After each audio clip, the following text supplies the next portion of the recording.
ஒரு வழியா காலேஜ் முடிச்சிட்டேன். எப்ப வேலைக்கு போற? ஐடி வேலைலாம் கஷ்டம்பா. வேலை கிடைச்சிருச்சா? எனக்கு இந்த கவலையே இல்லை, ஏன்னா நான் SLA இன்ஸ்டிடியூட் ஜாயின் பண்ணியிருக்கேன். ஜஸ்ட் 4 months ட்ரைனிங் கம்ப்ளீட் பண்ணதும் என்னோட ஐடி கேரியருக்கு நான் ரெடி ஆயிடுவேன். SLA Institute, a right way to IT job. Contact 8870767784.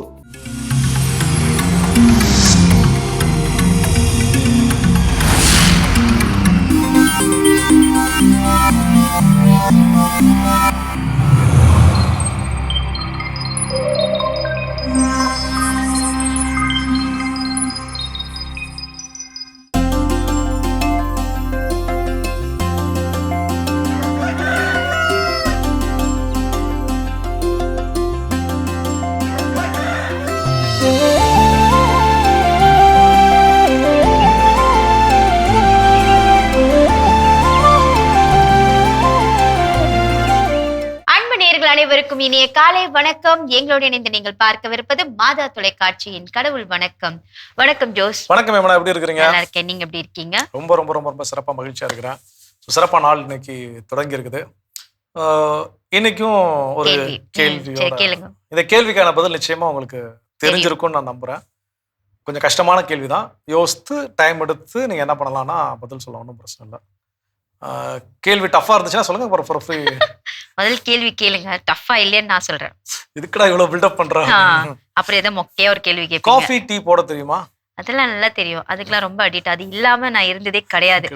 N husband ஒரு வார்த்தை சொல்லுவாரு, உன் கூட வாழணும்னா உனக்கு ஒரு காஃபி இல்ல டீ இல்லைன்னா ஒரு தைலம் வச்சுதான் போதும் அப்படின்றவாரு. அது மட்டுமா? ஆமா. யூஸ்வலா எங்க வீட்டுல யாராவது உன்னை கடத்திட்டு போனா ஒரு காஃபி வாங்கி கொடுத்தா கடத்திட்டு போயிடலாம், அது கூட சொல்லுவாங்க. வாய்ப்பு இருக்குது. ஸோ என்ன அப்படின்னா, இங்க வந்து ஒரு பேராசிரியர் கிளாஸ்ல பாடம் எடுத்துட்டு இருக்கிறாரு. அப்ப என்ன பண்றாரு, ஒரு ஃபிளாஸ்க் நிறைய காஃபி எடுத்துட்டு வந்திருக்கிறாரு.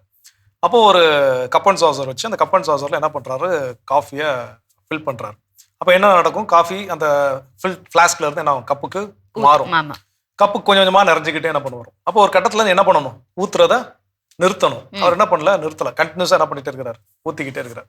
அப்போ இருந்த ஸ்டூடெண்ட்ஸ் எல்லாம், சார் அங்க பாருங்க கீழே கொட்டுது, கீழே சிந்துது, அது நிறைஞ்சிருச்சு சார், அதுல நீங்க இன்னும் என்ன பண்ணிட்டே இருக்கிறீங்க, ஊத்திக்கிட்டே இருக்கிறீங்க, அது கீழே என்ன ஆயிட்டு இருக்கு, வீணாகிக்கிட்டு இருக்குது அப்படின்னா. சோ இதுதான் உங்களுக்கான வாழ்க்கை பாடம். எதையாவது ஒரு விஷயத்த புதுசா நம்ம கத்துக்கணும்னா அது எப்படி இருக்கணும், காலியா இருக்கணும். அதுக்கப்புறம் நம்ம வழிய கத்துக்கொள்ள வேண்டும்.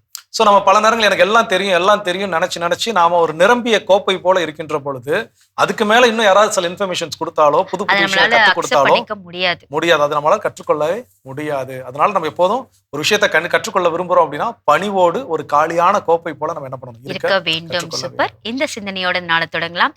இப்ப ஆலிதர்சனம் பார்க்கலாம்.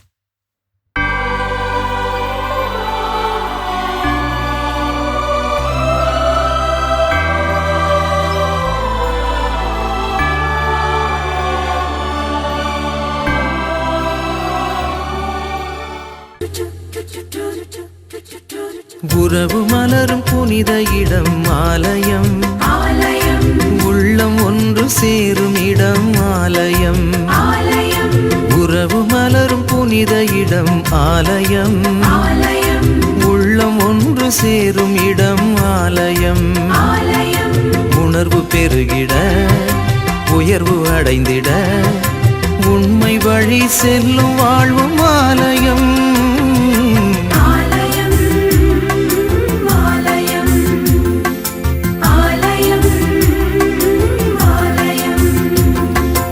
உறவு மலரும் புனித இடம் ஆலயம், உள்ளம் ஒன்று சேரும் இடம் ஆலயம்.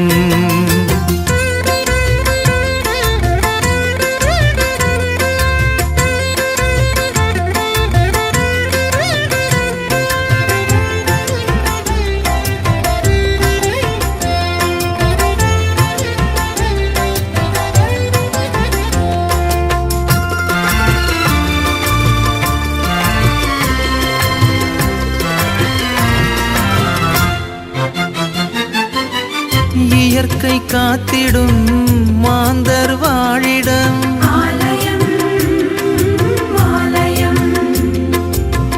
பகிர்ந்து வாழ்ந்திடும் உயிர்கள் உறைவிடம்.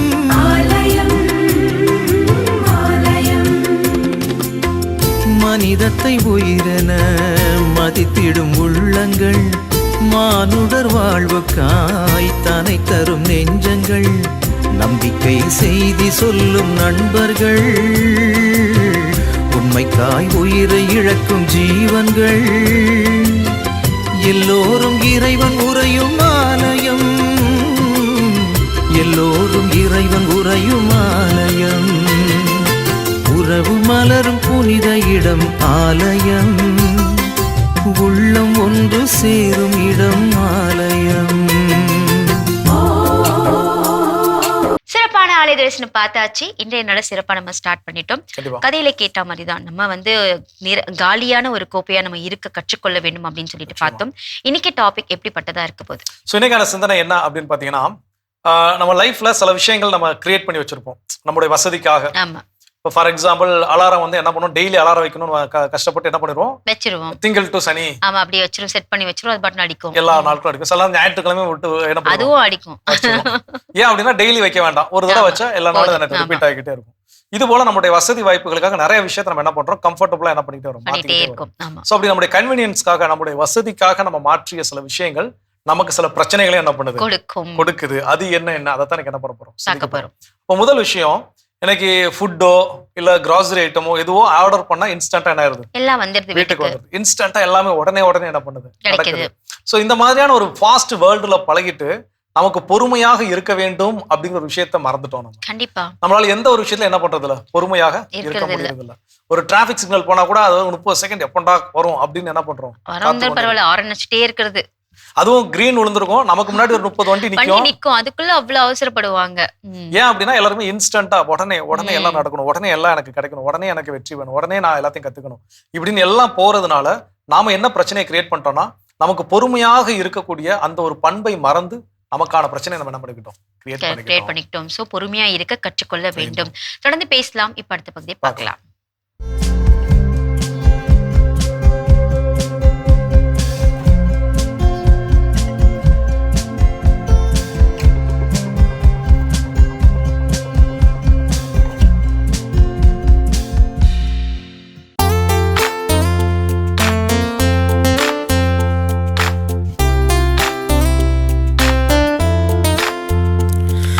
மண்ணுலகிற்கு நீதி தீர்ப்பு வழங்கிட ஆண்டவர் வருகின்றார்.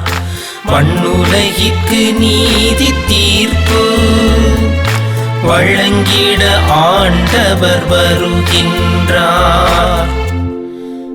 வீற்றினத்தாரிடையே கூறுங்கள், ஆண்டவரே ஆட்சி செய்கின்றார். பூவுலகு உறுதியாக நிலை நிறுத்தப்பட்டுள்ளது, அது அசைவுறாது. அவர் மக்களினங்களை நீதி வழுவாது தீர்ப்பிடுவார்.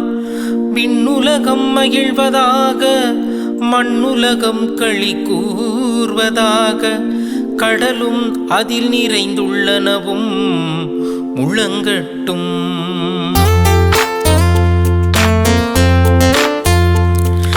மண்ணுலகிற்கு நீதி தீர்ப்பு வழங்கிட ஆண்டவர் வருகின்றார். மண்ணுலகிற்கு நீதி தீர்ப்பு வழங்கிட ஆண்டவர் வருகின்றார். இயேசுவில் எனக்கு பிரியமுள்ள சகோதர சகோதரிகளே, இந்த அருமையான காலை வேளையிலே ஆண்டவருடைய திருமுன்பாக அவர் வருகையை எதிர்நோக்கி அவரது ஆசீரை பெற்றுக்கொள்ள காத்து கிடக்கின்ற மக்களாக நாம் இருக்கின்றோம். அதனை தான் இந்த திருப்பாடலும் நமக்கு அழகாக எடுத்து கூறுகிறது. ஒரு எதிர்நோக்கின் திருப்பாடலாக இந்த நாளிலே நாம் தியானிக்க இருக்கின்றோம். மண்ணுலகுக்கு நீதி தீர்ப்பு வழங்க ஆண்டவர் வருகிறார் என்று எதிர்நோக்கி அவரது தீர்ப்புக்காக காத்து கொண்டிருக்கின்ற மக்களாக இருக்கிறோம் என்பதை இந்த திருப்பாடலிலே அழகாக பாடுகின்றார்கள் திருப்பாடல் ஆசிரியர். அன்புக்குரியவர்களே, இந்த அருமையான நாளிலே இதோ மண்ணுலகம், அதில் வாழ்கின்ற படைப்புகள் எல்லாம், இவைகளெல்லாம் தீர்ப்பிடப்பட வேண்டும். ஆண்டவர் தாமே அந்த நீதி தீர்ப்பை வழங்க இருக்கிறார். அவரே உண்மையுள்ளவர், அவரே நீதியுடன் தீர்ப்பிடுவார் என்று ஜெபித்து பாடுகின்ற இந்த பாடலிலே 2 காரியங்களை நாம் பார்க்க முடிகிறது.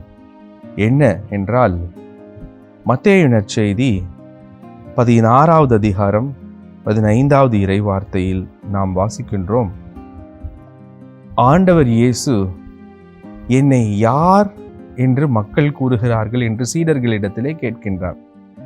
தன்னைத்தானே தீர்ப்பிட்டுக் கொள்வது, தன்னை பற்றிய எண்ணங்கள் பிறரிடத்திலே என்னவாக பதியப்பட்டிருக்கிறது என்பதை உணர்ந்து பார்க்க, இந்த தீர்ப்பு நம் ஒவ்வொருவரின் ஆழ்மனதிலும் இருக்கின்றது.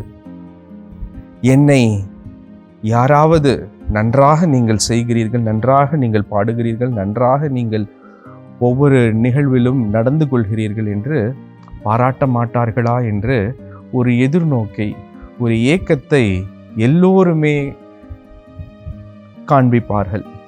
அந்த ஏக்கம் எல்லோரிடத்திலுமே இருக்கின்றது. அதுபோல இயேசுவும் அதை அறிந்து கொள்ள ஆசைப்பட்டார். இன்றைக்கு அன்புக்குரியவர்களே, அந்த உண்மையுள்ள நீதியை, அந்த நன்மையான காரியங்களை யார் தருவார் என்றால் இறைவன் ஒருவரே சரியாக அதை தீர்ப்பிடுவார் என்பதை இந்த திருப்பாடலிலே நாம் வாசிக்கின்றோம். திருப்பாடல் ஆசிரியர் அழகாக எடுத்து காண்பிக்கின்றார். ஆகவே உண்மையுள்ள தீர்ப்பு இறைவனால் மட்டுமே தர முடியும், எந்த ஒரு மனிதராலும் தர முடியாது. 2வது அன்புக்குரியவர்களே, தீர்ப்பு என்பது நாம் ஒவ்வொருவரையும் இவ்வாறாக செய்கிறார்கள் என்று நாம் அலசி ஆராய்ந்து பார்த்து நாம் சொல்கின்ற ஒரு காரியமாக இருக்கின்றது. ஆக நாம் உள்ளதை உள்ளவாறு சொல்ல இந்த நாளிலே, இந்த திருப்பாடலிலே நாம் கற்றுக்கொள்கிறோம். ஆகவே நாம் அதை மாற்றி கூறுகின்ற மக்களாக அல்ல, உள்ளதை உள்ளவாறு சொல்ல நாம் கற்றுக்கொள்ள வேண்டும். இந்த அருமையான நாளிலே உள்ளதை உள்ளவாறு கண்டறிவோம். அந்த எண்ணம் நம்மை இன்னும் அதிகமாக மகிழ்ச்சியுடன் மாற்றும். ஆகவே ஆண்டவர் வருகின்றார், நம்மை உண்மையுடன் தீர்ப்பிடப் போகின்றார். அவரிடத்திலே நம்மை அர்ப்பணித்து ஜெபிப்போமா? அன்பு இயேசுவே, இந்த நாளுக்கான ஆசீருக்காக நன்றி செலுத்துகிறோம். இதோ நீர் எங்களை தீர்ப்பிட்டால் உண்மையானது எங்கள் வாழ்வில் இருக்கின்ற குறைபாடுகள் புலப்படும், எங்களுடைய நன்மைகள் அங்கீகரிக்கப்படும். இதோ நன்மைகளை உமது கரத்தில் ஒப்புக் கொடுக்கிறோம். ஆண்டவரே, எங்களை இன்னும் நன்மை மிகுதியினால் ஆசீர்வதிப்பீராக. இந்த நாளிலே நாங்கள் சந்திக்கின்ற, செய்ய இருக்கின்ற ஒவ்வொரு காரியங்களிலும் உமது பிரசனம் எங்களோடு கூட இருந்து எங்களை ஆசீர்வதிப்பதாக. இது எங்கள் ஆண்டவர் மீட்பும் இரட்சகருமான கிறிஸ்து வழியாமை பார்த்து மன்றாடுகின்றோம். ஆமென். அருமையான தினம் ஒரு திருப்பாடல் பகுதி பார்த்துட்டோம். இன்னைக்கான திருப்பாடலும் கேட்டாச்சு. அதோட நாம இன்னைக்கு பேசிட்டு இருக்கிறோம் கடவுள் வணக்கம் நிகழ்ச்சியில.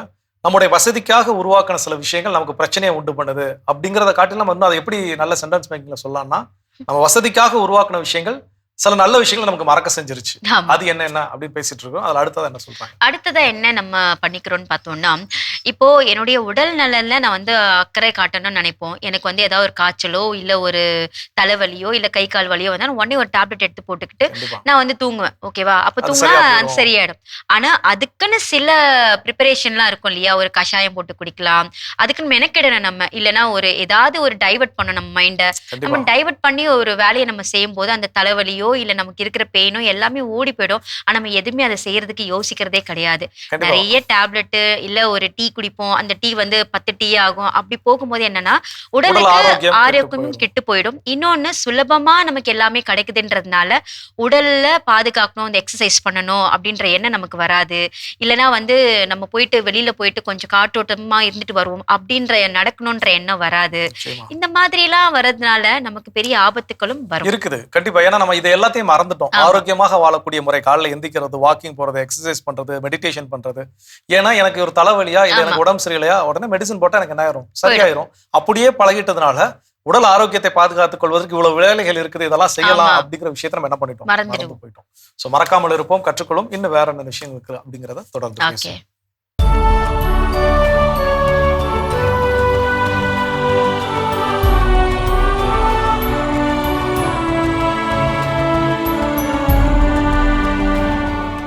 ஆகஸ்ட் 25 புனித 9ஆம் லூயிஸ். பிரான்ஸ் நாட்டில் உள்ள பாய்சி என்னும் பகுதியில் மன்னர் 8ஆம் லூயிஸ் பிளான்சை பெற்றோருக்கு கிபி 1214ஆம் ஆண்டு ஏப்ரல் 25ஆம் நாள் பிறந்தார் 9ஆம் லூயிஸ். 16வது வயதில் தன் தந்தையினை இழந்த 9ஆம் லூயிஸ் கிபி 1226ஆம் ஆண்டு திருவருகை காலத்தில் முதல் ஞாயிறன்று ரீம்ஸ் நகரில் அரசராக முடிசூட்டப்பட்டார். தன் தாயாரின் வழிநடத்துதலின்படி கிறிஸ்துவ நெறியில் நடந்த இவர் தன் 19வது வயதில் மார்கரெட் என்பவரை திருமணம் செய்து கொண்டார். ஆண்டவர் இயேசுவின் மீது மிகுந்த பக்தியோடிருந்த 9ஆம் லூயிஸ் தன் படை வீரர்களிடம் எந்த சூழ்நிலையிலும் கிறிஸ்தவர்களாக நடக்க வேண்டும் என்று அறிவுறுத்தினார். கிபி 1248ஆம் ஆண்டு நடந்த போரில் கைது செய்யப்பட்டு சிறையில் அடைக்கப்பட்ட லூயிஸ் சிறையில் ஆண்டவரிடம் தன் விடுதலைக்காக ஜெபித்தார். சிறை வாழ்விலிருந்து விடுதலை பெற்ற லூயிஸ் புனித பூமிக்கு சென்று ஆண்டவரின் அருளினை பெற்றார். தன் வாழ்நாள் முழுவதும் அமைதிக்காக உழைத்து ஆண்டவரின் கட்டளைப்படி நடந்த அரசர் 9ஆம் லூயிஸ் கிபி 1270ஆம் ஆண்டு விண்ணகமடைந்தார். ஆண்டவரின் பணிக்காக கிபி 1248ஆம் ஆண்டு மற்றும் 1270ஆம் ஆண்டுகளில் சிலுவை போரினை நடத்திய 9ஆம் லூயிஸினை திருத்தந்தை 8ஆம் போனிபாஸ் புனிதராக உயர்த்தி முடி திருத்துகிறவர்களின் பாதுகாவலராக அறிவித்தார். புனித 9ஆம் லூயிஸ் திருவிழாவினை கொண்டாடுகின்ற நாம் முடிதிருத்தும் கலைஞர்களுக்காகவும் அவர்களின் குடும்பங்களுக்காகவும் ஜெபிப்போம். சிறப்பான இன்றைய புனித பகுதி நம்ம பார்த்தாச்சு. நாம இன்னைக்கு பேசிட்டு இருக்கோம். இதெல்லாம் எனக்கு ரொம்ப ஈஸியா இருக்குப்பா அப்படின்னு சொல்லிட்டு சில விஷயங்களை நம்ம பண்ணுவோம். ஆனா அது பெரிய ஆபத்துக்களையும் இல்லை நம்ம கிட்ட இருக்கிற நல்ல பழக்கத்தையும் கெடுத்துக் கொள்றதுக்கான வாய்ப்புகளை நம்மளே உருவாக்கிட்டு இருக்கோம்னு பேசிட்டு இருக்கோம். அடுத்ததா என்ன தவறுகள் நம்ம செய்யறோம்? ஸோ அடுத்ததான் நமக்கு இருக்கக்கூடிய வசதி, நம்மிடம் இருக்கக்கூடிய எந்த ஒரு நல்ல ஒன்றை மறக்க செஞ்சிருச்சு அப்படின்னு பாத்தீங்கன்னா, நம்ம எல்லாருக்குமே ஏதாவது ஒரு பிரச்சனை அப்படின்னு வந்துச்சுன்னா அந்த பிரச்சனையை நம்ம தாத்தா பாட்டி உங்க காலத்துலாம் பாத்தீங்கன்னா அந்த பிரச்சனை என்ன ஏது ஆராய்ந்து தீர்ப்பாங்க. பேசி ஆமா. இன்னைக்கு நமக்கு ஏதோ ஒரு பிரச்சனை வந்துச்சுன்னா இதே மாதிரி யாருக்கு வந்திருக்குது, உடனே நெட்ல போய் உட்காந்து என்ன பண்றது, தேடுறது. இந்த மாதிரி பிரச்சனைக்கு இது என்னவா இருக்கு, தீர்வா இருக்குது. நெட்ல தேடுறது தப்புன்னா என்ன பண்ணலாம் சொல்லல, தேடுங்க. நம்மளுடைய வாழ்க்கையை எடுத்துக்க முடியாது. கண்டிப்பா நம்ம அதை தேடி தேடி ரொம்ப ஈஸியா ஒரு ஆள்கிட்ட இப்ப அதுவும் ஏஐ வந்ததுக்கு அப்புறம் இன்னும் ரொம்ப இதுக்கு சொல்யூஷன் சொல்லு அப்படின்னு கேட்டுறோம் நம்ம கேட்கிறோம். அப்போ அந்த சொல்யூஷன் என்ன பண்ணுது, அது நமக்கு ஈஸியா என்ன பண்ணிடுது கொடுத்துருது. இப்ப நமக்கு இந்த பிரச்சனை எப்படி தீக்கணுங்கிற ஒரு அறிவை நம்ம ஒரு திறமையை நம்ம என்ன பண்ணிடுறோம், விட்டு பிடிக்கிறோம். இப்ப யார்கிட்ட ஒரு ஆள்கிட்ட கேட்டா என்ன ஆயிரும், அதுக்கான தீர்வு நமக்கு கிடைச்சிடும். நாமளே சிந்தித்து இதை இப்படி சரி பண்ணணும் அப்படின்னு யோசிச்சு முடிவெடுக்கக்கூடிய அந்த ஒரு திறமை நம்மிடம் இல்லாம போயிடுச்சு. சோ அதையும் மாற்றிக்கொள்ள கற்றுக்கொள்ள வேண்டும். தொடர்ந்து பேசலாம். இப்ப அடுத்த பகுதியை பார்க்கலாம்.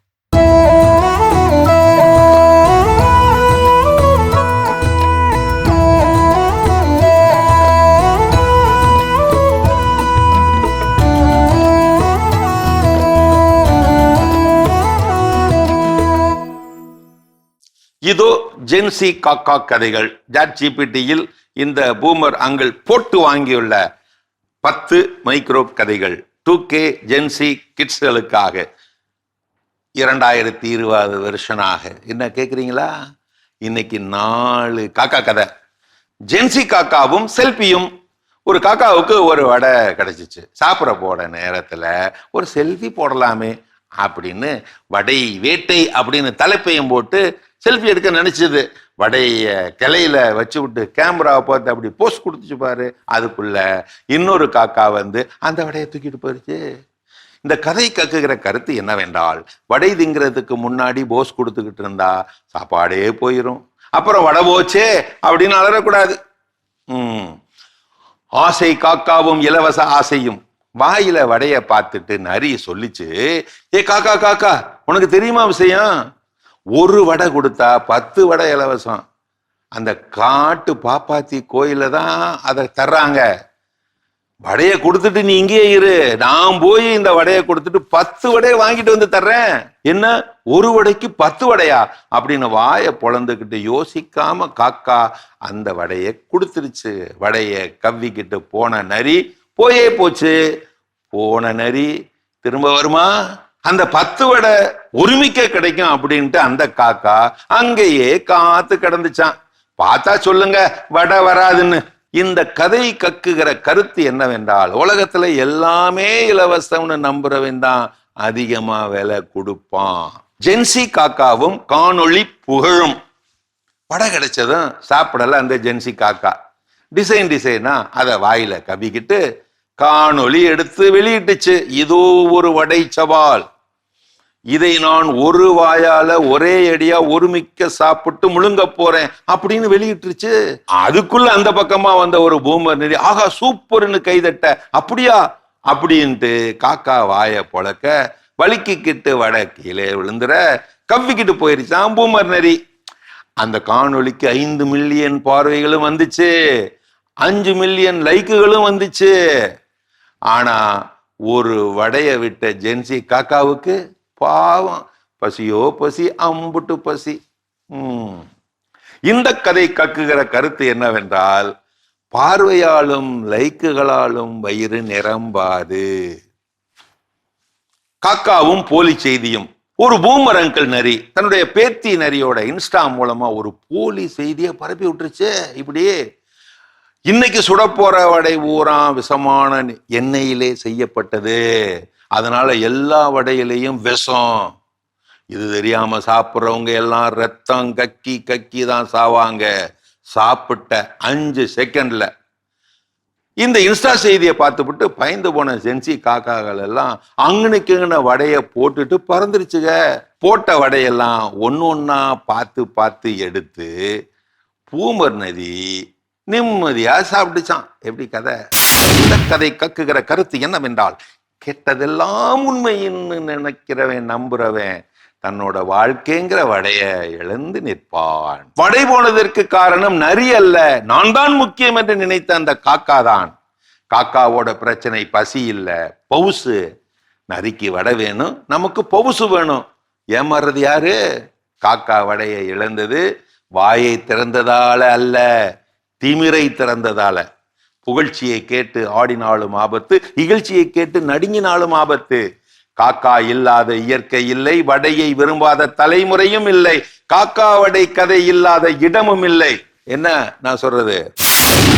அருமையான கதைகள் 1000 பகுதி பார்த்துட்டோம். இன்னைக்கான கதை சிந்தனை கேட்டாச்சு. அதோட நாம பேசிட்டு இருக்கிறோம். நம்முடைய வசதிக்காக உருவாக்கப்பட்ட சில விஷயங்கள் நம்மிடம் இருக்கக்கூடிய நல்ல நல்ல விஷயங்களை மறக்கடிக்க செய்து விட்டது. அது என்னென்ன அப்படின்னு தெரிஞ்சுட்டு இருக்கிறோம். அதுல அடுத்ததா என்ன சொல்றாங்கன்னா, இது நம்ம ஒருத்தரை டிபெண்ட் பண்ணியே இருக்க பழகி கொள்ளும் போது நம்ம கிட்ட ஒரு இண்டிபெண்டா இருக்கணும்ன்ற விஷயத்தை நம்ம மறந்துட்டோம். ஏன்னா அந்த காலத்துல தாத்தா பாட்டி கிட்ட எல்லாம் பாத்தீங்கன்னா கரண்ட் இருக்காது, வீட்டுல மிக்சி இருக்காது, கிரைண்டர் இருக்காது. ஆனா அவங்களால சமைக்காம இருக்க முடிஞ்சிருக்குமா? எப்படி எல்லா வேலையும் செஞ்சாங்க, எல்லாத்துலயும் நிறைவா இருந்தாங்க. ஆனா இன்னைக்கு நாம எப்படி இருக்குன்னா, ஒரு மிக்சி இல்லையா, இல்ல கரண்ட் போயிடுச்சா, இல்லப்பா ஃபுட் ஆர்டர் பண்ணிக்கலாம் சொல்லிட்டு நம்ம ஆர்டர் பண்ணி சாப்பிடுறோம். இன்னொன்னு பாத்தீங்கன்னா, ஆபீஸ்ல வேலை செய்ய முடியல, இன்டர்நெட் இல்லப்பா, இன்னைக்கு என்னால எந்த வேலையும் செய்ய முடியாதுப்பா. ஆனா இன்டர்நெட் இல்லாம செய்யக்கூடிய வேலைகளை கூட நம்ம செய்யாம நம்ம அப்படியே இருந்துறோம். கண்டிப்பா இந்த ஓவரா பிறரை சார்ந்து அதுவும் குறிப்பா இன்னைக்கு டெக்னாலஜி ரொம்ப நம்ம யூஸ் பண்றோம். எலக்ட்ரிசிட்டியா இருக்கலாம், இன்டர்நெட்டா இருக்கலாம், எல்லாமே ஏதோ ஒண்ணு இல்ல எனக்கு அப்படின்னா எனக்கு ஏதோ கை உடைஞ்ச மாதிரியான ஒரு ஃபீல். மேபி ஏதோ ஆபீஸ்க்கு கிளம்புற அவசரத்துல மொபைலை வச்சுட்டு வந்துட்டோம்னா அன்னைக்கு ஃபுல்லா எப்படி தெரியுமா இருக்கும், ஐயோ ஏதோ என் கையில இருந்து ஏதோ இல்லையே அப்படின்ற மாதிரி இருக்கும். நம்ம கையில இருந்து ஒரு 6வது விரல் மிஸ் ஆன மாதிரி நமக்கு ஒரு ஃபீல் ஆயிருக்கும். சோ அப்போ நம்ம கிட்ட இந்த வசதிக்காக உருவாக்கப்பட்ட சில விஷயங்கள் இண்டிபெண்டா இருக்கணும், தனித்துவமாக இருக்க வேண்டும், நமக்கான ஒரு செயல்களை தனிச்சையோடு நாம் செய்ய வேண்டும் அப்படிங்கிற எண்ணங்களை என்ன பண்ணிருச்சு, மறக்கடிக்க செய்து விட்டது. மீட்டெடுப்போம். இன்னும் வேற என்ன விஷயம் இருக்குங்கிறத தொடர்ந்து பேசுவோம். இதுக்கு முன்னாடி ஒரு பிரேக் போயிட்டு வரலாம்.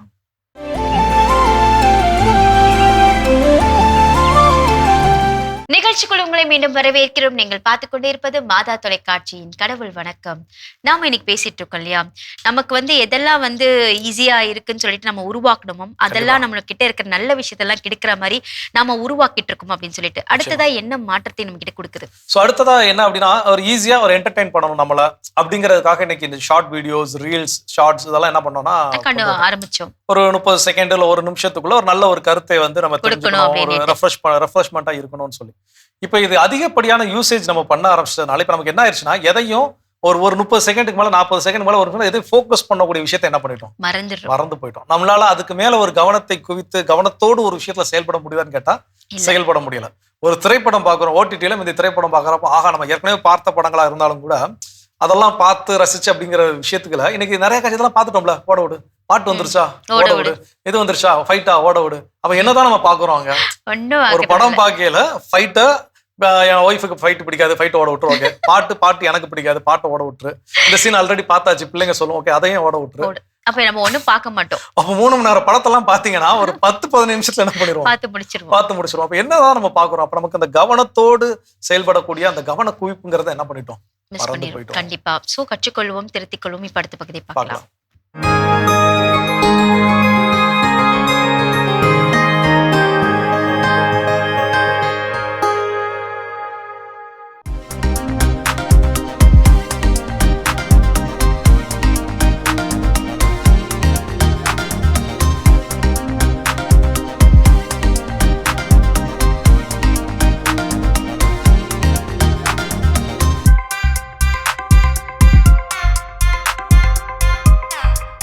அனைவருக்கும் வணக்கம்.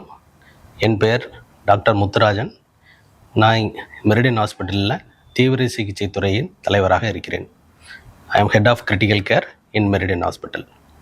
இன்றைக்கி உங்களுக்கு நான் சொல்ல வருவது செயற்கை சுவாசம் பொருத்துதல் பற்றி, அதாவது வெண்டிலேட்டர் சப்போர்ட் எப்போ தேவைப்படும், எப்போ அவசியம், அது தேவையா இல்லையா எல்லாருக்கும், ஐசியூவில் அட்மிட் ஆகிறவங்களுக்கு அப்படிங்கிறத கிளாரிஃபை பண்ணுறதுக்காக இன்றைக்கி பேசுகிறோம்.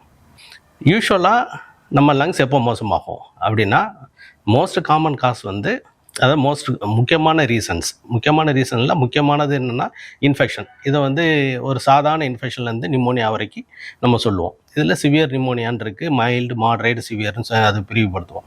அதில் எல்லா நிமோனியாவுக்கும் நமக்கு வந்து செயற்கை சுவாசம் தேவைப்படாது. ஒரு சில க்ரைட்டீரியா, அதாவது ஆக்சிஜன் லெவல்ஸ் வந்து நம்ம உடம்புக்கு தேவையான ஆக்சிஜன் லெவல்ஸை விட கம்மியாகும் போது அது நமக்கு தேவைப்படும். இதில் வந்து நிமோனியா இதை தவிர வேறு எதெல்லாம் இன்வால்வ் ஆகலாம். நமக்கு செயற்கை சுவாசம் எப்போல்லாம் தேவைப்படும் அப்படின்னா, லங்ஸை சுற்றி நீர் கோர்க்கிறது, அது வந்து பல்மரி எடிமான்னு சொல்லுவாங்க. இது வந்து எப்போ வரும் அப்படின்னா, ஒரு கார்டியாக் ஃபெயிலியர் சுச்சுவேஷன்லேயோ, இல்லை வேல்வுலார் ஹார்ட் டிசீஸ்ன்னு சொல்லுவாங்க, வேல்வு பிரச்சனையிலையோ, இல்லை கிட்னி ஏதாவது பிரச்சனை ஆகும் போதோ, கிட்னி சரியான முறையில் ஃபங்க்ஷன் ஆகாத பட்சத்தில் லங்ஸை சுற்றி நீர் கோர்க்கணும் வாய்ப்புகள் அதிகம். ஸோ அந்த மாதிரி நீர் கோர்க்கும் போதும் நமக்கு ஆக்சிஜன் லெவல்ஸு, அதாவது ஒழுங்காக ரெஸ்பிரேட்டரி எஃபர்ட் வந்து பேஷண்டால் எடுக்க முடியாது. அந்த சுச்சுவேஷன்லேயும் நமக்கு இந்த வெண்டிலேட்டர் ஹெல்ப் பண்ணும். இது வெண்டிலேட்டருங்கிறது ஜஸ்ட் ஒரு சப்போர்ட்டிவ் மெக்கானிசம் தான். இது வந்து டெஃபினட்டாக ட்ரீட்மெண்ட்டுங்கிறது மாதிரி நம்ம எடுத்துகிட்டு போக முடியாது. ஒரு ட்ரீட்மெண்ட்டுக்கு இது ஒரு சப்போர்ட்டிவ் மெக்கானிசம். எப்படி கிட்னி ஃபெயிலியர் ஆச்சுன்னா அதுக்கு டயாலிசிஸ் தேவைப்படுதோ, அதே மாதிரி லங் ஃபெயிலியர் ஆகும்போது இதுக்கு வந்து தேவைப்படும். லங் ஃபெயிலியருங்கிறது என்னென்னா, ஆக்சிஜனோ இல்லை கார்பன் டை ஆக்சைடோ நம்ம உடம்பு அதுக்கேற்றவாறு ஃபங்க்ஷன் ஆகாத பட்சத்தில் இது வந்து லங் ஃபெயிலியர் அப்படின்னு சொல்லுவோம், இல்லை ரெஸ்பிரேட்டரி ஃபெயிலியர்னு சொல்லுவோம். இந்த ரெஸ்பிரேட்டரி ஃபெயிலியரில் நிறைய டைப்ஸ் இருக்குது. அது ஒவ்வொன்றும் ஒவ்வொரு மாதிரி நமக்கு ட்ரீட்மெண்ட் கொடுக்குற மாதிரி இருக்கும். இப்போ இந்த வென்டிலேஷன் ஸ்ட்ராட்டஜிஸ் அப்படின்னு சொல்கிறாங்கல்ல, நான் இது முன்னாடி சொன்னது தான். அதில் வந்து நான் இன்வேசிவ் வென்டிலேட்டரி ஸ்ட்ராட்டஜிஸ், இது வந்து மெஜாரிட்டி ஆஃப் தி இதுக்கு வந்து வெறும் மாஸ்க் மட்டும் வச்சு நம்ம வந்து சமாளிச்சுக்கலாம். மற்ற இதர ட்ரீட்மெண்ட்ஸ்லாம் கொடுக்கும்போது கிராஜுவலாக லங்கோட கெப்பாசிட்டியும் இம்ப்ரூவ் ஆகும், லங்கோட ஃபங்க்ஷனும் இம்ப்ரூவ் ஆகும், அது கூட இந்த வென்டிலேட்டர் சப்போர்ட்டும் சேர்த்து கொடுக்கும்போது இம்ப்ரூவ் ஆகும். ஸோ அந்த இம்ப்ரூவ்மெண்ட் வர நம்ம அதுக்கப்புறம் இந்த நான் இன்வேசிவ் வென்டிலேஷன்லேருந்து கிராஜுவலாக வெளியே எடுத்து வெறும் மாஸ்க்கோ இல்லை வெறும் சாதாரண ஆக்சிஜன் மட்டும் கொடுத்துட்டு அதுக்கப்புறம் எதுவுமே இல்லாமல் அவங்க நார்மல் சுவாசத்துக்கு வரும்போது நம்ம எந்த சப்போர்ட்டும் இல்லாமல் வெளியே எடுத்துடலாம். இது நான் இன்வேசிவ் வென்டிலேஷன். ஸோ இதனால் என்ன சொல்கிறேன்னா, வென்டிலேட்டர் சப்போர்ட்டுங்கிறது it's a part and parcel of the regular treatment in ICU. இதை பார்த்து யாரும் பயப்பட வேண்டாம். இதை பற்றி எல்லா விதமான விவரங்களையும் ட்ரீட்மெண்ட் பண்ணுற டாக்டர்கிட்ட கேட்டிங்கன்னா அவங்க வந்து ரொம்ப தெளிவாக சொல்லுவாங்க. இது பயப்பட வேண்டிய அவசியம் எதுவும் இல்லை. அது நோயின் தன்மைக்கு தான் நம்ம பயப்படணுமே ஒழிய இது ட்ரீட்மெண்ட்டுக்காக நம்ம பயப்படணும்னு அவசியம் இல்லை. அதனால் வென்டிலேட்டர் வந்து போடணும் அப்படின்னு சொல்கிறாங்க அப்படின்னா அது ஏன், என்ன, எதுக்கு, எத்தனை நாள் தேவைப்படும், எப்படி இதை வந்து இது பண்ணுவீங்க அப்படிங்கிறத வந்து நீங்கள் டைரெக்டாக டாக்டர்ஸை கேட்டுட்டு அதுக்கேற்ற மாதிரி நீங்கள் வந்து டெசிஷன் எடுத்துக்கலாம். இது நுரையீரலுக்கு வந்து டைரெக்டாக சப்போர்ட் கொடுத்தாலும் இது மற்ற ஆர்கனையும் சேர்த்தே சப்போர்ட் பண்ணும், இன்க்ளூடிங் இருதயத்துக்கு வந்து இது மேஜர் சப்போர்ட் இது வென்டிலேட்டருங்கிறது. ஸோ அதனால் வென்டிலேட்டர் சப்போர்ட்டை அப்படின்னு சொன்னாங்க சொன்னாங்கன்னா இதை பற்றி பயப்பட வேண்டிய அவசியம் இல்லை. இதை பற்றி எந்தவித இது பயம் இருந்தாலும் நீங்கள் கன்சர்ன்டு டாக்டர்கிட்ட நீங்கள் கேட்டு விளக்கம் கேட்டாலே உங்களுக்கு தெளிவாயிரும். நன்றி, வணக்கம். அருமையான நலம் தரும் நேரம் பகுதி பார்த்தாச்சு. அதோட இன்னைக்கு நம்ம பேசிட்டு இருக்கிறோம் கடவுள் வணக்கம் நிகழ்ச்சியில நம்முடைய வாழ்க்கையில நம்முடைய வசதிக்காக உருவாக்கப்பட்ட சில விஷயங்கள் இன்னைக்கு நம்மிடம் இருக்கக்கூடிய நல்ல நல்ல விஷயங்கள் என்ன பண்ணிட்டு இருக்குது, அழித்து கொண்டிருக்கிறது, இல்ல மறக்கடிக்க செய்கின்றது அப்படின்னு பேசிட்டு இருக்கிறோம். அதுல அடுத்ததா என்ன சொல்றோம்? அடுத்தது என்ன சொல்றாங்க, இந்த ஆன்லைன் ஷாப்பிங் இருக்கு இல்லையா, அது வந்து ஏதோ ஒரு விஷயத்துக்காக நம்ம வந்து தொடங்கணும். ஆனா இப்ப நாளடைவுல அது என்ன ஆயிடுச்சுன்னா அதுவே ரெகுலரா மாறி எது கேட்டாலும் நம்ம ஆன்லைன்ல தான் ஆர்டர் பண்ணிட்டு இருக்கோம். ஒரு சின்ன பொருள் வாங்கினா கூட ஆன்லைன்ல தான் வாங்க வேண்டியதா இருக்கு. ஏன்னா நம்ம கடை தெருவுக்கு போயிட்டு பார்த்து அங்க போயிட்டு மணிக்கணக்கா நம்ம டைம் ஸ்பெண்ட் பண்ணி வாங்கின காலம்லாம் போயிட்டு இப்ப ஆன்லைன்ல வருது. அது எப்படி வருது கூட நமக்கு தெரியாது. நல்லதா இருக்கா, கெட்டதா இருக்கா, குவாலிட்டியா இருக்கா, என்னன்னே தெரியாது. சிலர்லாம் பாத்தீங்கன்னா மொபைல்லாம் ஆர்டர் பண்ணிருக்காங்க, செங்கல்லாம் வீட்டுக்கு வந்திருக்கு. ஆமா. சோ அந்த மாதிரி எல்லாம் நம்ம வந்து ஏமாந்து போறோம். அதாவது இந்த ஆன்லைன் ஷாப்பிங் அப்படிங்கிறது கொண்டு வரப்பட்டது நேரத்தை எளிதாக்குவது. நம்ம நீங்க சொன்ன மாதிரி நேரா போய் தேடி அலைஞ்சு வாங்கக்கூடிய அந்த நேரத்துல வீட்டுக்குள்ளே என்ன பண்ண நம்ம கடையை விரிச்ச மாதிரி நமக்கு தேவையான. ஆனா அதுலயே ஒரு ஃபெசிலிட்டிஸ் கொடுத்துருந்தாங்க. ஒரு நீங்க வரக்கூடிய பொருள் டேமேஜ் ஆகுறதா, ப்ராடக்ட் குவாலிட்டி உங்களுக்கு பிடிக்கல, ரிட்டர்ன் என்ன பண்ணிடலாம், இல்ல ரீப்ளேஸ்மெண்ட் வாரண்டி அப்படிங்கிற நிறைய விஷயங்கள், நிறைய ஃபெசிலிட்டிஸ் எல்லாம் என்ன பண்ணணும் நம்முடைய வசதிக்காக நம்ம உருவாக்கி கொண்டோம்.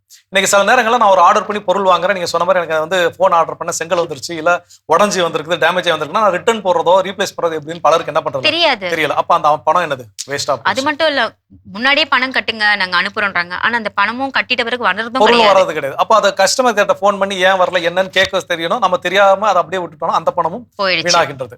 ஏன் வாங்குறோம், எதுக்கு வாங்குறோம்னு தெரியாம நிறைய என்ன பண்ணிக்கிட்டே இருக்கும், வாங்கி கொண்டே இருக்கும். அதுவும் என்ன ஆகுது, பணத்தை வீணாகுது. அப்போ எளிதில ஒரு விஷயத்த நம்ம வீட்டுக்கு வாங்கணும் இருந்த இடத்துலங்கிறதுக்காக உருவாக்கப்பட்ட வசதியான ஒரு விஷயம் என்னுடைய பணத்தை, என்னுடைய நேரத்தை எல்லாத்தையும் என்ன பண்ணிட்டு இருக்குது, வீணாக்கி கொண்டே இருக்கிறது.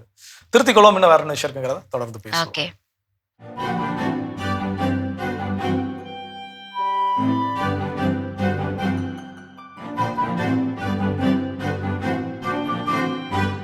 அன்பிற்கினிய மாதா தொலைக்காட்சி சுவஞ்சர்களே, தமிழ் மணக்கும் அன்பு நெஞ்சங்களே, வணக்கம்.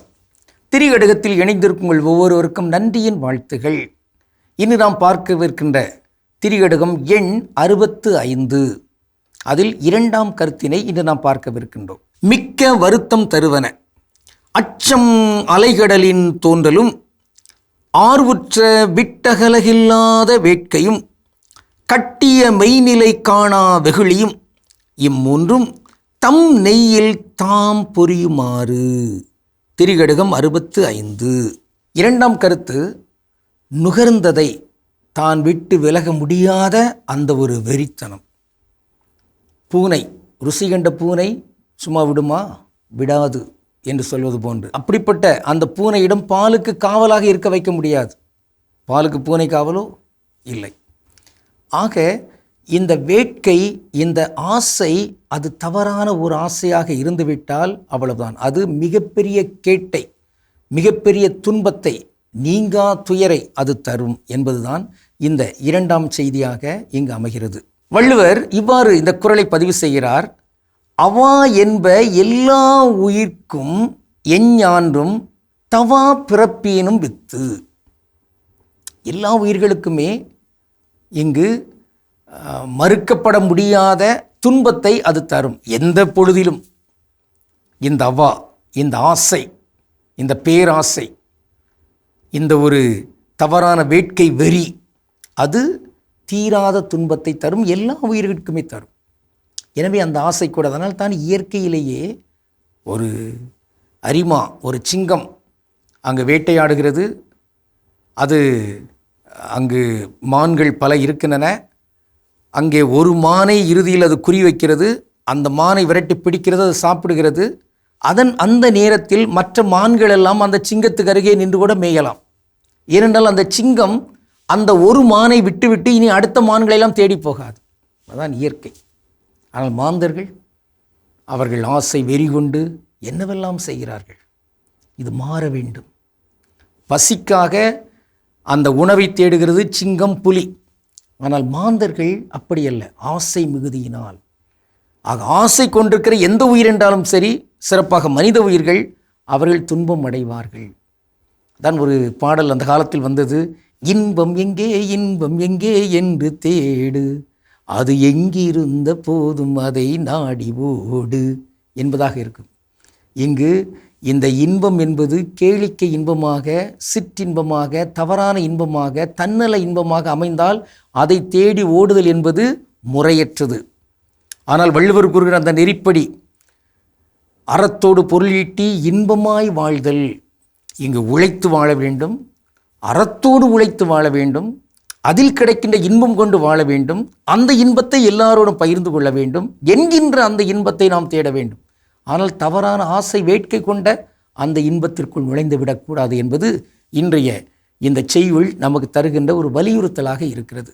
ஆனால் இன்றைக்கு வெளிவருகின்ற அந்த விளம்பரங்கள் சின்ன குழந்தைகளை கூட அந்த ஆசை வேட்கை வெறி கொள்ள வைக்கிறது. இதெல்லாம் தடுக்கணும், தடை செய்யணும், நீதிமன்றத்தில் போட்டு அங்கு அவர்களை வம்புக்கு இழுக்க வேண்டும். இப்படி தவறான விழுமியங்களை கற்றுக் கொடுத்து இங்கு உள்ள இந்த புதிய தலைமுறையினரை எதிர்காலத்திலே அப்படியே அழித்தொழிக்கின்ற ஒரு சூழலுக்கு உட்படுத்துகின்ற ஒரு சூழல் இருக்கிறதே, அது மாற்றி அமைக்கப்பட வேண்டும். இன்னும் நாம் பார்க்கின்ற ஒரு தனித்தமிழ் சொல் வேட்கை. வேட்கை அருமையான ஒரு தமிழ். அந்த வேட்கை என்றால் என்ன?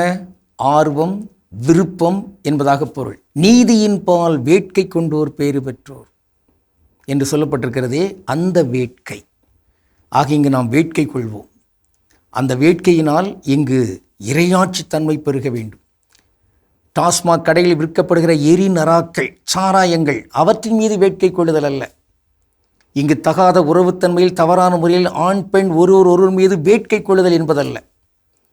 மாறாக இங்கு இறையாட்சி உறவுக்குரிய கூறுகளில் வேட்கை கொள்ளுதல், அதற்காக உயிரையும் கொடுக்க முன் வருதல், அந்த ஈகிகள், அந்த தியாகிகள் அவர்கள் பெருக வேண்டும். எனவே தவறானவற்றில் இங்கு வேட்கை கொண்டு துன்பத்தை நாம் அடையாதிருப்போம் என்று இன்று உறுதி ஏற்றுக்கொள்வோம். கடவுளுக்கு திருவிழமானால் மீண்டும் நாளை திரிகடுகத்தில் இணைந்து மகிழ்வோம். நன்றி, வணக்கம். அருமையான திரைகடகம் பகுதியை நம்ம பார்த்தாச்சு. நாம இன்னைக்கு பேசிட்டு இருக்கோம் நம்மளுடைய வசதிக்காக உருவாக்கப்பட்ட ஒண்ணு, அது நாளடைவில் நமக்கே ஒரு ஆபத்தாகக்கூடிய நிலைமையில இருக்கக்கூடியதை நம்ம பார்த்துட்டு இருக்கோம். அடுத்ததா என்ன நம்ம பண்ணிக்கிறோம்? ஸோ அடுத்ததா என்ன அப்படின்னா, அதை சொல்லும் போது நான் ஏற்கனவே இந்த அட்வர்டைஸ்மெண்ட்ஸ் பத்தி சொல்லியிருக்கிறேன்னு நினைக்கிறேன். ஒரு பழைய அட்வர்டைஸ்மெண்ட் என்ன அப்படின்னா, ஒருத்தவங்க வெக்கேஷன், மே வெக்கேஷனுக்காக ஊருக்கு வரோம்னு சொல்லி லெட்டர் எழுதி போடுவாங்க. சொந்தக்காரங்க சொன்னீங்களே, அவங்க போயிட்டாங்க, வந்து நிக்கிறாங்க லெட்டரே, அப்பதான் அவங்க வந்து ரிசீவ் பண்றாங்க. அப்பதான் ரிசீவ், இவங்க லெட்டர் எழுதி போட்டுட்டோம், நம்ம சொந்தக்காரங்க இருப்பாங்கன்னு சொல்லி வீட்டு கிளம்பி வந்து வாசல்ல நிப்பாங்க. போஸ்ட்மேன் கொண்டு வந்து லெட்டர் கொடுப்பாரு. யாரு லெட்டர்னா இவங்களுக்கே கையில கொடுப்பாரு. அவங்க வீட்டுல உள்ள ஆட்கள் லெட்டர் வராதனால அவங்க வேற எங்கேயே கிளம்பி போயிருப்பாங்க. ஸோ இப்போ இந்த மாதிரியான கம்யூனிகேஷன்ஸ் எல்லாம் ரொம்ப முன்ன பின்ன இருக்கும். லெட்டர் எல்லாம் போட்டு ஒரு 15 நாள் 20 நாள் கழிச்சு கிடைச்சு, அப்போ அப்படி இருந்த ஒரு காலகட்டம் இருந்துச்சு. ஆனா இன்னைக்கு உடனே தகவல் பரிமாற்றம் கொடுக்கப்பட வேண்டும் அப்படின்னு சொல்லி இன்னைக்கு வாட்ஸ்அப், மெசேஞ்சர்ஸ், எவ்வளவோ வந்து இந்த மாதிரியான செயலிகள், நிறைய அப்ளிகேஷன்ஸ் இருக்குது. அப்போ ஒரு செகண்ட் மெசேஜ் அனுப்புனா அடுத்த செகண்ட் நமக்கு உரிய நபர்கிட்ட என்ன ஆயிருது, சேர்ந்து. இப்போ அதுல என்ன அட்வான்டேஜா என்ன அப்படின்னு பாத்தீங்கன்னா, அவங்க அதை ஓபன் பண்ணாங்களா இல்லையா, ரீட் பண்ணாங்களா இல்லையா, அப்ப அந்த ப்ளூ டிக் வச்சு என்ன பண்ணலாம், கண்டுபிடிச்சிக்கலாம். அந்த அளவுக்கு நம்ம இன்னைக்கு டெக்னாலஜி என்ன பண்ணிருக்கோம், நம்மளுடைய வசதிக்காக உருவாக்கி வச்சிருக்கோம். அப்போ இன்னைக்கு மெசேஞ்சர்ல, ஃபேஸ்புக், எல்லாத்துலயும் என்ன பண்ண முடியுது, ஈஸியா ஒருத்தர்கிட்ட முன்பின் தெரியாதவங்க கிட்டயோ நம்ம சொந்தக்காரங்கிட்டயோ பேசிக்க முடியுது. ஆனா இன்னைக்கு மனசு விட்டு நேரா மூஞ்சிக்கு நேரா உட்காந்து மூஞ்சிக்கு நேரா யாரும் எதுவும் பேசவே மாட்டாங்க. யாருக்குமே அந்த பேச்சு அப்படிங்கிறது எப்படி பேசணும், மெசேஜ்ல பாத்தீங்கன்னா பக்கம் பக்கமா என்ன பண்ணிருப்போம், எழுதிருப்போம். ஆனா அதே விஷயத்த நேர்பட உட்காந்து ஒரு மனிதரிடம் பேச முடிக்கிறதான்னு கேட்டா அது எப்படி பேச வேணும். ஆனா ஒரு காலகட்டத்தில் அப்பெல்லாம் பேசின மனிதர்கள் தான் நாம. இன்னைக்கு இந்த வசதி வாய்ப்பு என்ன பண்ணிருச்சு, நமக்கு அந்த ஒரு பிரச்சனையை உண்டு பண்ணிருச்சு. நம்மளால முகத்திற்கு முகம், நேருக்கு நேராக உட்காந்து எல்லா விஷயத்தையும் பேசக்கூடிய அந்த ஒரு தன்மையை நாம் இழந்து விட்டோம் அல்லது மறந்து விட்டோம். சோ அதையும் திருத்திக் கொள்வோம். இப்ப அடுத்த பகுதி பார்க்கலாம்.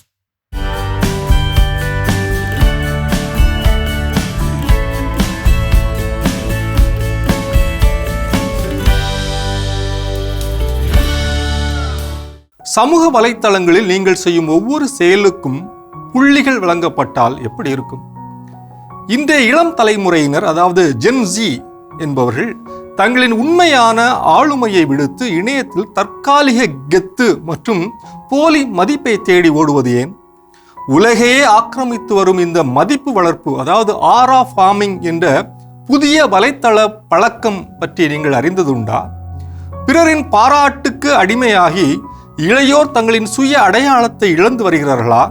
இந்த நவீன தலைமுறை போக்கின் பின்னணியில் இருக்கும் மனநல பாதிப்புகளிலிருந்து நம் பிள்ளைகளை எப்படி காப்பது? வாருங்கள், இதற்கான தெளிவை வலை உலகத்தில் அருள்வாக்கின் ஒளியில் தேடுவோம். அருள்வாக்கு பகுதி லூக்கா 18:9-14. இருவர் இறைவனிடம் வேண்ட கோயிலுக்கு சென்றனர். ஒருவர் பரிசேயர், மற்றவர் வரி தண்டுபவர். பரிசேயர் நிமிர்ந்து நின்று இவ்வாறு வேண்டினார்: இறைவா, நான் மற்ற மனிதர்களைப் போல் கொள்ளைக்காரனோ நேர்மையற்றவனோ விபச்சாரியோ அல்ல. அதோ நிற்கிறானே வரி தண்டுபவன், அவனைப் போலவும் நான் அல்ல. இதற்காக உமக்கு நன்றி செலுத்துகிறேன்.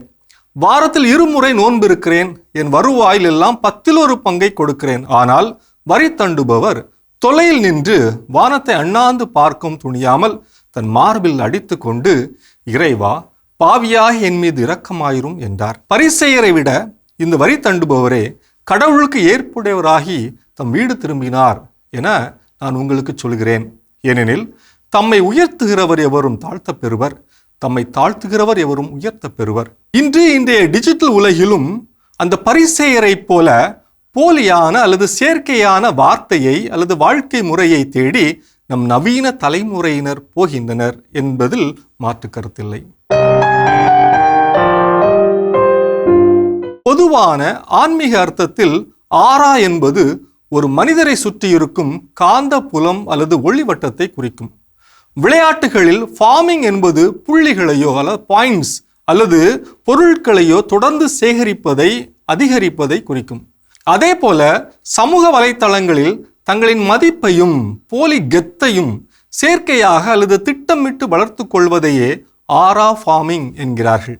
சுருக்கமாக சொன்னால், பிறர் தன்னை மிகவும் திறமையானவர், ஸ்டைலானவர், கம்பீரமானவர் என்று பாராட்டி பேச வேண்டும் என்பதற்காகவே ஒருவர் செய்யும் சில குறிப்பிட்ட செயல்கள் அல்லது பதிவுகள் தான் ஆரா ஃபார்மிங். இது ஒரு வேடிக்கையான இணையதள போக்கு, அதாவது இன்டர்நெட் ட்ரெண்ட்ஸ் என்று சொன்னாலும், நிஜ வாழ்க்கையில் மக்கள் தங்களின் உண்மையான குணத்தை மறைத்து பிறருடைய பாராட்டுக்காகவும் சமூக வலைத்தள புள்ளிகளுக்காகவும் பாயிண்ட்ஸ்களுக்காகவும் மட்டுமே வாழும் ஒரு போலி தன்மையை இது உருவாக்கிவிடும் அபாயமும் இதில் உள்ளது. சுருக்கமாக சொல்ல வேண்டுமெனில், இணையத்தில் காட்டப்படும் போலி பிம்பங்களை வளர்ப்பதை விடுத்து நிஜ வாழ்க்கையில் உங்கள் பேச்சு, செயல் மற்றும் நற்பண்புகள் மூலம் உண்மையான ஆளுமையாக உருவெடுப்பதே இந்த தலைமுறை போக்கிலிருந்து தப்பிப்பதற்கான ஆக சிறந்த வழியாகும்.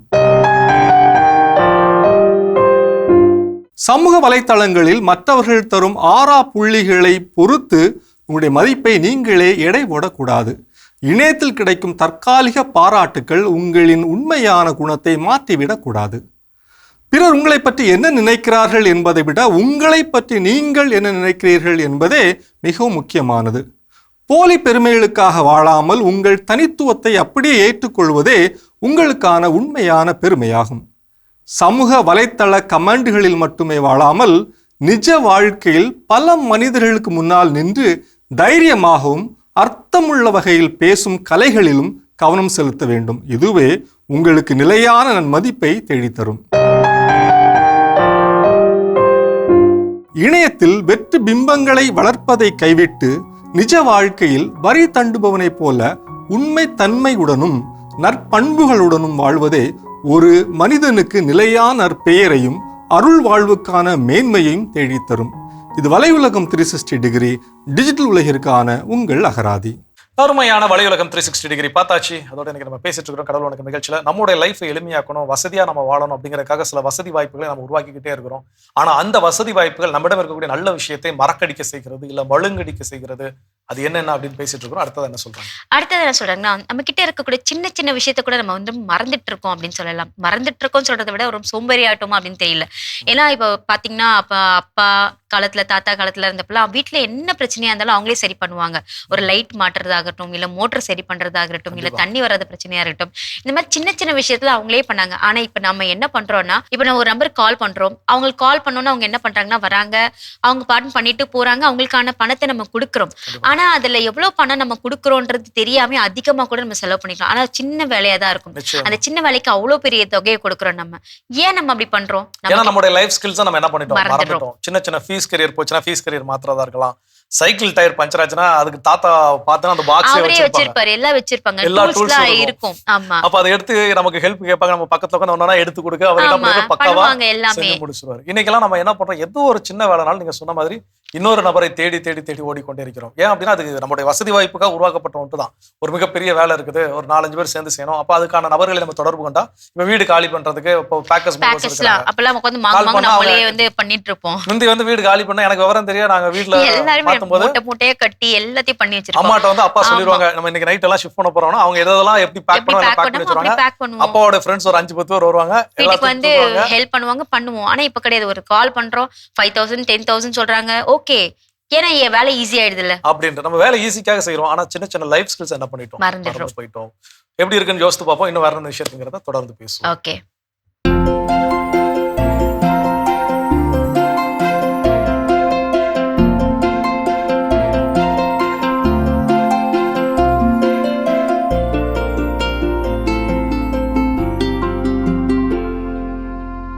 அனைவருக்கும் வணக்கம். இன்றைய பதிவில் நம்ம பார்க்க போகிற முக்கியமான விஷயம் என்னென்னா, தென்னை மரம் நம்ம வீடுகள்லையோ அல்லது வெளியிலையோ நிறையா வச்சுருக்கோம்.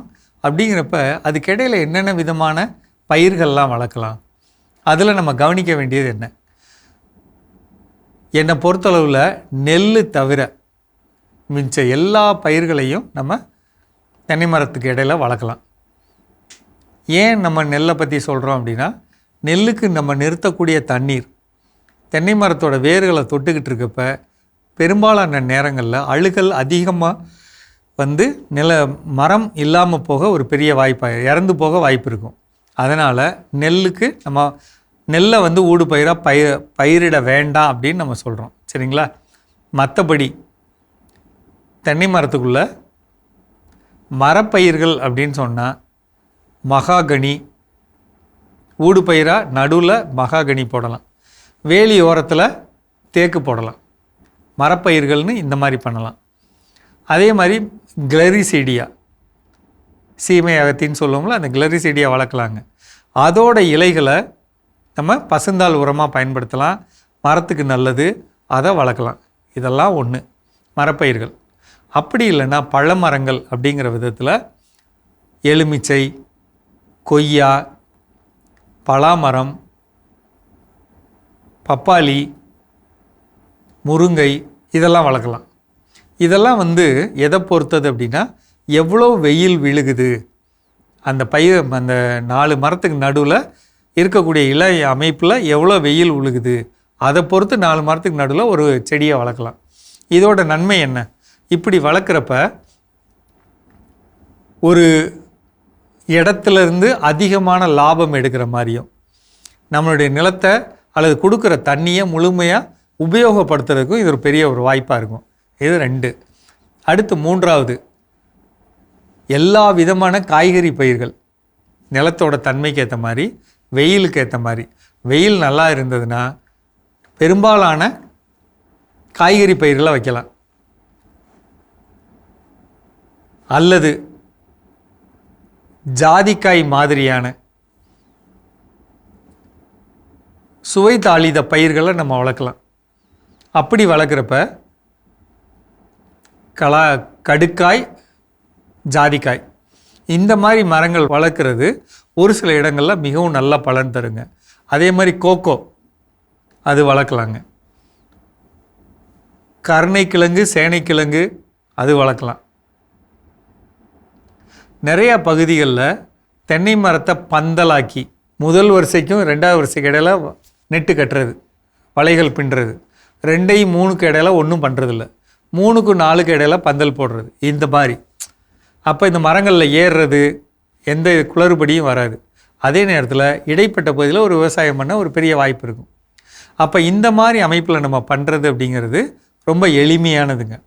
தென்னை மரத்தோட முடிஞ்ச அளவுக்கு காலை வெயில், மாலை வெயில் விழுகிற இடங்களில் பூப்பயிர்கள் வளர்க்கலாம்.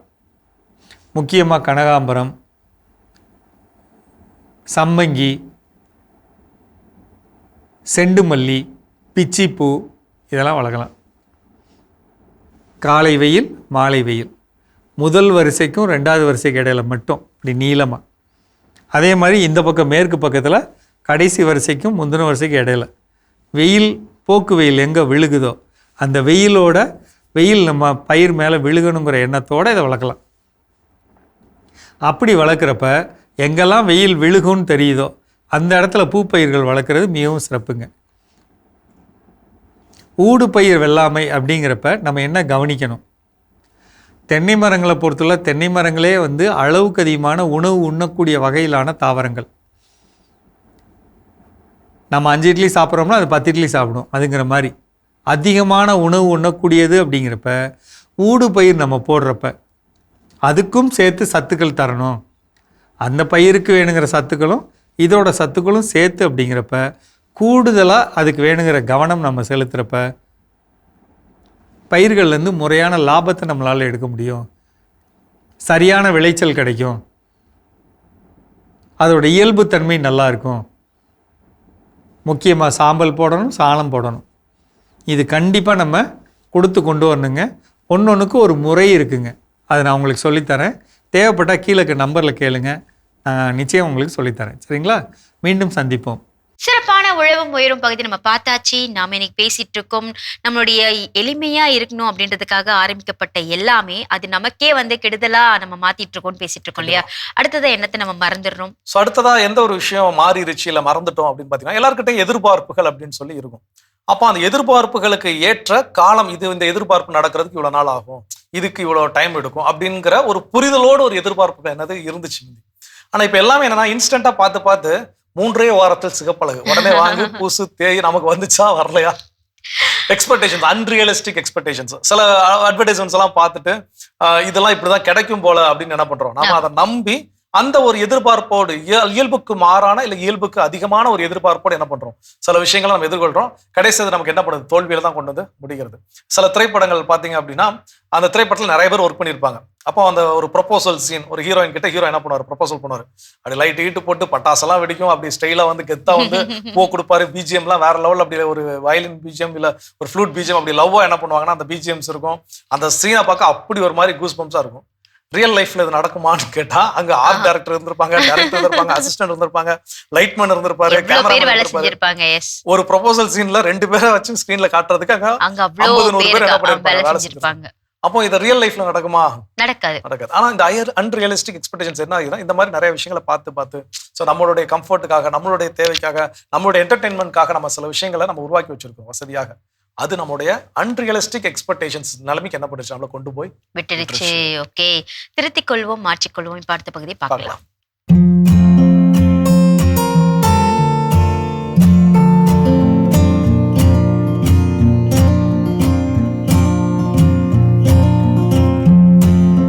அன்பான மாதா தொலைக்காட்சி நேயர்களுக்கு வணக்கம். இன்றைய நிகழ்ச்சியில தலைவலி. தலைவலியில பலவிதமான தலைவலிகள் இருக்கு. அதாவது பல நோய்களின் தாக்கம் தலைவலின்னு கூட சொல்லலாம். ஒரு விஷயம் பேர் மாத்திரம்தான் தலைவலிக்கிறது. ஆனா அது எங்க வலிக்குது, எங்கெங்க வலிச்சா, என்னென்ன காரணத்தினால நமக்கு எங்கெங்க தலைவலி வரும் அப்படிங்கிறது வித்தியாசம் இருக்கு. தலை ஃபுல்லா வலி அப்படின்னா அது தலைவலி. ஆனால் தலைவலியிலேயே இடம் மாறி பல நோய்களின் காரணமாக நமக்கு தலைவலி வரும். அப்போ தலைவலியில் பல டைப்ஸ் இருக்குது அப்படிங்கிறத நம்ம புரிஞ்சுக்கணும். ஜென்ரலாக தலைவலி அப்படின்னு நம்ம சொல்ல முடியாது.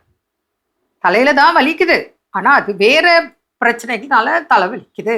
இப்போ உதாரணத்துக்கு கண்ணில் பிரச்சனை, தலைவலி வரும். சரியாக தூங்கலை, தலைவலி வரும். சைனசைட்டிஸ் பிரச்சனை வருது, தலைவலி வரும். புரியுதுங்களா? இப்போ பிபி அதிகமாக இருக்குது, தலைவலி வரும். மலச்சிக்கல் இருக்குது, தலைவலி வரும்.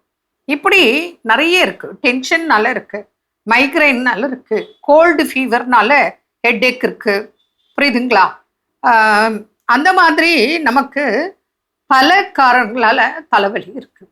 அப்போது ஒருத்தருக்கு தலைவலி அப்படின்னு சொன்னால் எங்கே வலிக்குது? இப்போ உதாரணத்துக்கு டென்ஷன் அப்படின்னு வச்சுக்கோங்க. இப்போது இது ஃபுல்லாக வலிக்கும், இந்த நீளமாக. அப்போ டென்ஷன்னால நமக்கு வலின்னு அர்த்தம். இப்போ சைனசைட்டிஸ்ன்னு வச்சுக்கோங்க. இந்த புருவத்தில் இல்லை ஒரு சைடு நமக்கு இப்படி தலையை பெண்ட் பண்ணால் வெயிட்டாக இருக்கிற மாதிரி கழுத்துக்கு பின்னாடி தலையில் வலிக்கும். அப்போ இது சைனசைட்டிஸ்னால நமக்கு தலைவலி அப்படின்லாம். சில நேரத்தில் பிரெயினில் ஏதாவது கட்டி இருக்கலாம், கேன்சர் கட்டி, இல்லை சாதாரண சின்ன ஏதாவது ஒரு பாலிப், அந்த மாதிரினால கூட நமக்கு தலைவலி இருக்கலாம். அப்போது எதனால அப்படின்னா உடனே நம்ம கேட்கணும். ஒரு ஸ்கேன் பண்ணணும், இல்லை எக்ஸ்ரே எடுக்கணும், எடுத்து பார்த்து கண்டுபிடிச்சி உங்களுக்கு எதனால தலைவலி அப்படின்னு பார்க்கணும். இப்போ பிபி இருக்குன்னு வச்சுக்கோங்க, பிபியும் அதிகமாக இருக்கும். உடனே அவங்க சொல்லுவாங்க எனக்கு இங்கே வலிக்கிற மாதிரி இருக்குது அப்படின்னா உடனே நமக்கு டவுட் வந்துடணும், இவங்களுக்கு பக்கவாதம் வர வாய்ப்புள்ளது. இந்த பிபினால தலைவலி அதிகமானால் இவங்களுக்கு பக்கவாதம் வர வாய்ப்புண்டு அப்படின்னு புரிஞ்சுக்கிட்டு இம்மிடியட்டாக பிபி மாத்திரை சாப்பிட்டாங்களா, பிபி கண்ட்ரோலில் இருக்கா, இல்லை பிபி அதிகம் இருக்கா. அதே போல் சுகர் அதிகமானாலும் தலைவலி. அப்போது சுகர் அதிகம்னால அவங்களுக்கு பிரெயினில் பாதிப்பு வரப்போகுது, பக்கவாதம் வரப்போகுது அப்படிங்கிறத நம்ம புரிஞ்சுக்கணும். அப்போது இவ்வளவும் நம்ம பார்த்து தலைவலிக்கு முதல் காரணம் என்ன, சைனசைட்டிஸா, சைனசைட்டிஸ்க்கு அறுவை சிகிச்சை இல்லாமல் குணமாக்கலாம். இப்போ உதாரணத்துக்கு சைனசைட்டிஸ் பற்றி டீட்டெயில் பார்க்கலாம். இப்போ இங்கெல்லாம் வலிக்கும். அன்டைம் ஃபுட்டு, கொஞ்சம் காலதாமதமாக சாப்பிட்றோம், வெளியில் போயிட்டு வரோம் தலைவலி, தூக்கம் கெட்டுச்சு தலைவலி, டைமுக்கு சாப்பிடல தலைவலி, வெயிலில் கொஞ்சம் நடந்து போயிட்டு வந்தோம் தலைவலி. இதெல்லாம் சைனசைட்டிஸ்னால. அதே போல் தலைபாரம் இருக்கும், தலைவலியோட கூட தலைபாரம் தெரியும். அப்போது நமக்கு யாராவது சவுண்டாக பேசினா கூட, ஒரு டிவி போட்டால் கூட, குழந்தைகள் சத்தமாக பேசி விளையாடி சவுண்டில் விளையாடிட்டு இருக்காங்க, கூச்சல், ஒரே ஜாலியாக என்ஜாய் பண்ணிட்டு நமக்கு இங்கே பிடிக்காது, முடியாது. அப்போ இதெல்லாம் சைனசைட்டிஸ். உடனே நம்ம எக்ஸ்ரே எடுத்து பார்த்து சைனசைட்டிஸ்னால் அறுவை சிகிச்சை இல்லாமல் நிச்சயமாக சைனசைட்டிஸ் தலைவலியை சரியாக்கி கொள்ள முடியும். அதனால் சர்ஜரி தான் ஒரு தீர்வு கிடையாது. சர்ஜரி இல்லாமல் உடவுல வந்து இவங்க கேக்கு, தயிர், முட்டை அவாய்ட் பண்ணணும், டைமுக்கு சாப்பிடணும், நல்லா தூங்கணும். தூங்கலைன்னா கூட சைனசைட்டிஸ்னால தலைவலி வரும். அதனால் காரணம் கண்டுபிடித்து தலைவலியை ட்ரீட்மெண்ட் செய்தாகணும். என்னென்ன இருக்கலே, மீண்டும் நாளை சந்திப்போம். நன்றி. அன்னை மரியே வாழ்க. அருமையான நம்ம ஒரு வைத்தியம் பகுதி பார்த்துட்டோம். நிகழ்ச்சியோட நிறைவுக்கும் வந்தாச்சு. இன்னைக்கு நாள் ரொம்ப மகிழ்ச்சியோட பேசிட்டு இருக்கிறோம். நம்முடைய வசதி வாய்ப்புக்காக உருவாக்கப்பட்ட சில விஷயங்கள் நம்மிடம் இருக்கக்கூடிய பல நற்குணங்களை மறக்கடிக்க செய்து விட்டது. அது என்ன அப்படின்னு பேசிட்டு இருக்கிறோம். ஃபைனலா என்ன சொல்றாங்கன்னா, நம்ம பாராட்டும் விஷயத்த ஒண்ணு வச்சிருப்போம் இல்லையா, யாராவது ஏதாவது செஞ்சாங்கன்னா நம்ம பாராட்டணும் வச்சுக்கோம். ஆனா நம்ம ஒரு காலத்துல வந்து பாத்தீங்கன்னா, நம்ம வீட்டுக்கு ரெகுலரா யாரா வந்து ஒர்க் பண்ணி கொடுப்பாங்க, இல்லைன்னா ஒரு கடைக்கு போவோம், அந்த கடையில ஆமா அவங்க கஸ்டமர் சர்வீஸ் நல்லா பண்ணாங்கன்னா நம்ம பாராட்டிட்டு வரோம், நல்ல பொருளா கொடுக்குறீங்க, நல்லா சர்வீஸ் பண்றீங்க அப்படின்னு சொல்லிட்டு. வீட்டுக்கு அதே மாதிரி யாராவது வந்து ரெகுலரா நமக்கு ஒர்க் பண்ணி கொடுத்தா நல்லா பண்றீங்க, தேங்க்யூன்னு சொல்லிட்டு அவங்களுக்கு ஏதாவது கிஃப்ட் கொடுப்போம், ஏதாவது ஒரு பாராட்ட செய்வோம். ஆனா இப்ப என்ன ஆகுதுன்னா, நம்ம வேற சர்வீஸ் நம்ம பண்றதுனால வேற ஆட்கள் வராங்க, ஓகே வராங்கப்பா, அவங்க வேலையை செய்யறாங்கப்பா, ஓகேன்னு சொல்லிட்டு நம்ம அமிச்சிடும். ஒரு தேங்க்யூ சொல்றோமோ இல்லையோன்னு தெரியாது நமக்கு, ஆனா ஓகே அவங்க போயிடுறாங்க, வரமாட்டாங்க ஆமா அப்படின்ற ஒரு எண்ணத்தை கூட. அந்த பாராட்டுற ஒரு விஷயம் வந்து நம்ம குடும்பத்தை கிட்ட இருந்து கூட நம்ம மறந்துடுறோம். நிச்சயமா. ஏன்னா நமக்கு சின்ன சின்ன வேலைகள் செய்தவங்களுக்கு எல்லாம் பாராட்டி அது இயல்பா நம்முடைய பழக்கமாக இருந்துச்சு. இன்னைக்கு புதிய மனிதர் வராரு, வேலை பார்க்கிறாரு, போறாரு, அடுத்து வேற ஒரு புதிய மனிதர் வராரு, வேலை பார்க்கிறாரு, போறாரு. அப்ப அந்த மனிதர் நம்ம மீண்டும் சந்திப்பதற்கான வாய்ப்புகள் இல்லை. அப்படிங்கிறப்போ அவங்களுக்கு நம்ம இயல்பாவே தேங்க்ஸ் சொல்லணுங்கிற எண்ணம் நமக்கு என்ன பண்ண தோண மாட்டேங்கி, அப்போ ஆட்டோமேட்டிக்கா இதுவே பழக நன்றி சொல்லக்கூடிய ஒரு விஷயத்தை என்ன பண்ணிருந்தோம், மறந்துடுறோம். பாராட்டுற விஷயத்தை நம்ம மறந்து விடுகின்றோம்.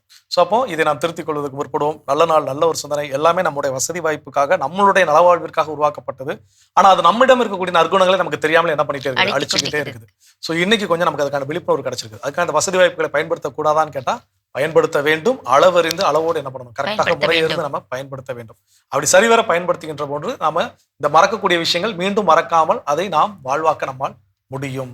சிறப்பான சிந்தனை கொடுத்த கடவுளுக்கு நன்றி சொல்லி இன்னைக்கு நாள்ல யார் யார் தங்களுடைய திருமண நாள், பிறந்த நாள் கொண்டாடுறாங்கன்னு பார்க்கலாம்.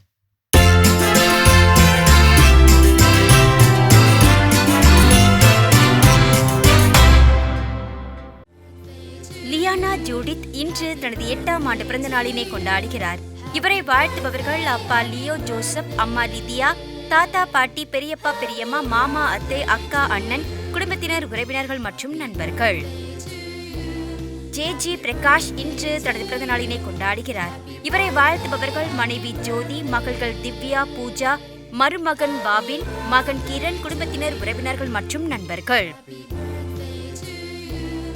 ஏஜி அமலசெல்வி இன்று தனது பிறந்த நாளினை கொண்டாடுகிறார்.